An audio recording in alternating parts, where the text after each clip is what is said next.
Okay, so for the slouch lower limb isometric, with a lateral bias and also a bias for the peroneal muscles, which is the muscles on the outside of the leg here, which are often affected in ankle sprains. What we're going to do is set up with our, one of our legs forwards. We want a slight bend in the knee, and we want all of our weight over this leg, meaning I could pick my back foot up right now and I won't fall over.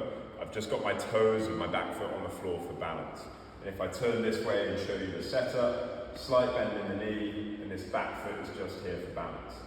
Now, what I'm going to do to make this a lateral bias, meaning we're biasing the structures on the outside of the leg, what you need to do is in this start position, you're then going to try and touch your hip of the same side leg that's forward to the wall over there. So as I lean and try and touch that over there, you should feel a decent amount of load and stretch go on the muscles of the outside of the hip here, and it's also loading all the way down the lateral leg there, okay? So you set up, slight bend in the knee, all the way over this front leg, and then you're going to try and touch your hip to the wall over there.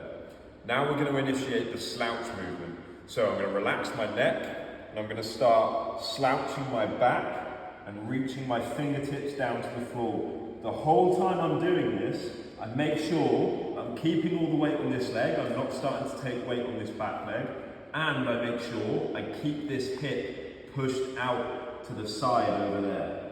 Now, when I reach the bottom, to come back up from this, to make this a bias on the peroneal muscles, I want you to really focus on pushing into the floor through the ball of your big toe to come back up. If you watch me, as I push through the ball of my big toe, you should see these muscles contract on the outside of my leg. So that's all we're doing, but obviously our foot isn't going to move. So we set up, I touch my hip to the wall over there. Make sure in this position you don't lose your 3 points of foot contact, so you keep your heel on the floor, you keep your ball of your pinky toe, and you keep the ball of your big toe on the floor. I don't want you to push that hip out and roll onto the outside of your ankle, okay? So keep your foot contacts, slouch, relax upper body and back, keep the hip pushed out the whole time, and now to come back up, I'm going to push through the ball of the big toe, and I'm also going to make sure that I keep pushing that hip out, my knee stays bent,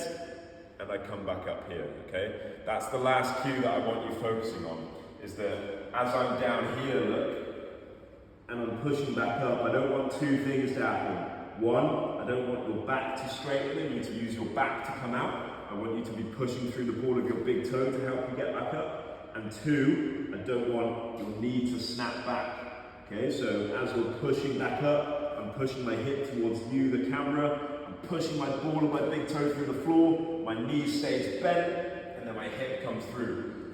And that put a lot of load through the outside of my hip and through my peroneals. Okay, it should be quite a challenging movement.